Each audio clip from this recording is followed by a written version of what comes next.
Hi, today we are going to have a look on this instrument. This is an area navigation computer from the 70s. You can see the hidden plate. This thing is called the KNC 610. On that side there is a hole to access to an adjustment R5004. This thing was received for service in '86. On the front there is a selector which permits to select among 3 different modes. This mode VOR DIME corresponds to a normal VOR mode.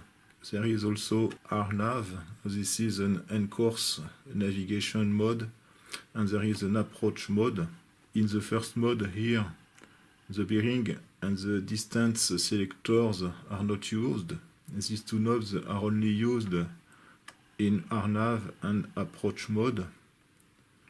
In these two modes, you need to enter the bearing of the waypoint and the distance from the waypoint, and then on the top here, the distance from the waypoint is displayed. This thing is supposed to be connected to a CDI, a course deviation indicator, like this one here. This one was described in the video number 98. So this unit is a passive device. There are only 2 galvanometers which should be connected to this instrument. I have also something interesting, is the overall manual for this instrument. So this is a complete manual with the schematics and everything.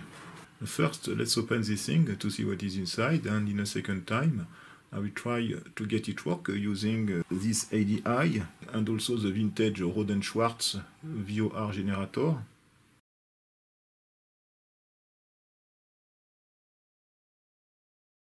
Okay, so first we can see the nice filtering. You can see these ferrite rods and these pass-through capacitors.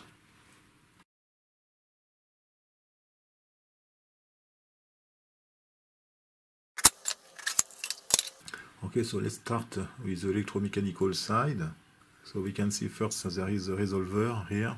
Normally this resolver works at 30 Hz, and this is why it is larger than the classic ones. Okay, so this resolver rotates according to the bearing knob here. Okay, the distance is linked to this potentiometer, which is a multi-turn potentiometer.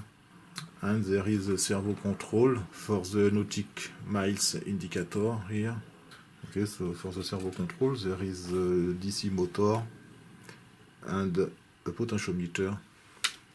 And we have several electronic boards. There is one here, a second one below this one, in the middle here. And on the other side there are also 2 boards, this one and another one. You can see on that board several adjustments.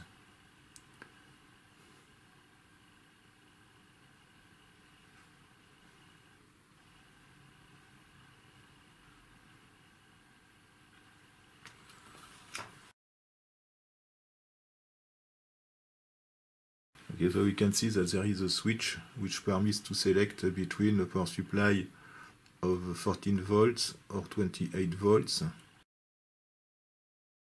Okay, so we can see that this board actually is a servo control loop amplifier. So there is an op-amp, a classic 741. This is the power supply. You can see this fuse here. This seems to be a TVS diode here. This is a transformer, dead code 76. This is an auto-resonant switched mode power supply. You can have a look on the schematics. Okay, we can see the power supply schematics here. So we can see the transformer here. We can see the feedback winding here, which permits to drive these 2 transistors alternatively. So we can see this coil, which is probably this one here, and you can see effectively the TVS diode here. So this is called also C-rector, and you can see that the selection between 14 and 28 volts is performed using intermediate taps on the primary side of this transformer. Okay, on the secondary side There are different regulated voltages. One minus 15 volts using the Zener diode. There is here the power stage for the control of the DC motor. There is a 3.6 volts power supply, and there is a regulated 16 volts power supply. The current flowing into the Zener diode uses a regulated power supply here, so this permits to have a constant current. So you can see that the second diode here is also supplied using this constant voltage here, so this permits to have a better stability. You can see this very nice schematic. You have also the pinout of the transistors and the diodes here.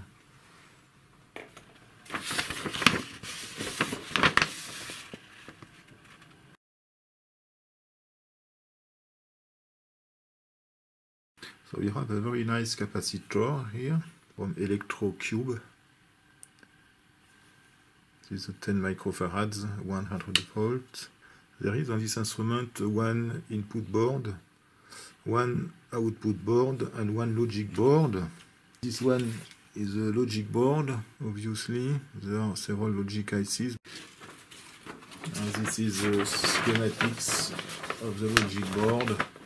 As you can see, there are different things: op-amp, transistors, flip-flops, inverters.